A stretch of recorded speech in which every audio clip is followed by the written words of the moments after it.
Kasi halatang halata, wala talagang trabaho. Dati nagnonotaryo. Hindi naman abogaga. Notorious publicus naman ang animal. Tanggal na niya yung kanyang pagnonotaryo kasi napicturan. Pinadala sa akin yung picture. Ni-report namin sa Integrated Bar of the Philippines. So, pinuntahan yung bahay nila. Tapos tinanggal. Kingina.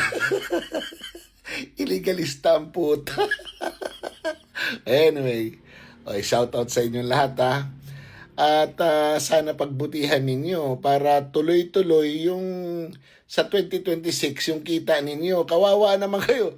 Pag wala ako, ha? Pag hindi na ako mag-content tungkol kay Alfred, wawa kayo. Wala, bam-bam.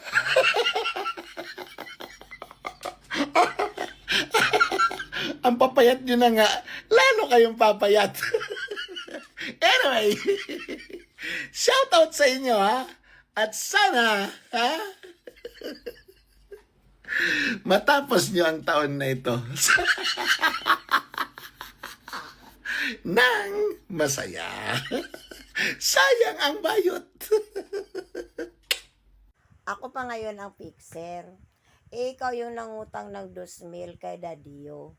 At babayaran mo daw pag binayaran ka na ng kliyente mo na prenasis mo yung papel. Processor yan! Tatawa ko sa'yo. Halamanig ka. At ipakita mo na nag-report ka daw di umano sa Integrated Bar of the Philippines. Ipakita mo yung receiving copy ng complaint mo doon. Oo, mandaluluhyang-hiya naman ako sa reklamo. At ipakita mo na ako talaga yung nagnotaryo para may grounds ang IBP napuntakan ako dito. Dahil kung ganyan lang naman pala, edi sana lahat ng nagnonotaryo dyan sa gilid-gilid sa ilalim ng LRT, dapat pinuntahan yan ng IBP. Tanga ungas. Ulul.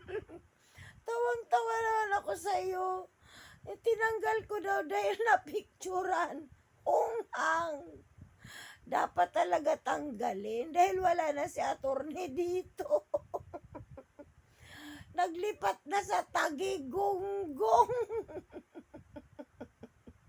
Kaloka ka. Yung abogado na nakakomisyon dito, yan yung abogado ni bro, nakakasuhan ka na ng isa pa. Di mo pa natanggap yung isang sampina? Oo, yung dinaan namin sa NBI. Mag-antay ka. Makikilala mo si attorney. Oo. Pag nagkikita-kits na, ipapakita ko sa'yo na yung tatak ko dito, hindi ko pa naman binalik kay attorney. Kasi may bago na siya doon. Nandito pa rin sa akin ang kabayo. Pero yung tatak wala na kasi valid yun until 2024 nung December 2024. Kaya wala nang 2025. Ipapakilala ko sa iyo si attorney ha. Ngayon ko sasabihin si attorney Jurado. Oo.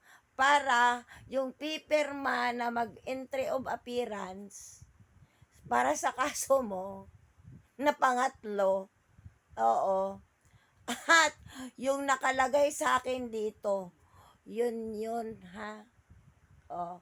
Ipakita mo yung sa IBP mo ha. Dahil pareho kayo ni Bagul. yun din ang nagkaso kay Bagul. Pinakiusapan ko nga lang yun eh. Dahil awang-awa ako dito kay Bagul. Wala na nga kinakain, kakasuhan pa. Kaya tinigil na lang.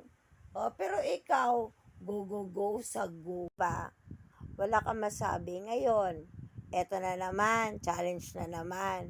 Kung talagang may ginawa ka't ni-report mo sa IBP, isumpa mo na naman yung isang buhay ng anak mo na nag-report ka talaga. Para maniwala ako, nagsasabi ka ng totoo. Sabihin mo, sinusumpa ko yung buhay ng anak ko. Oo, ikakamatay niya. Nagsasabi ako ng totoo na ni-report ko yung notaryo ni Bruja. Dali. Sayang yung may-ari ng pulang shoes. Na totoong bayot.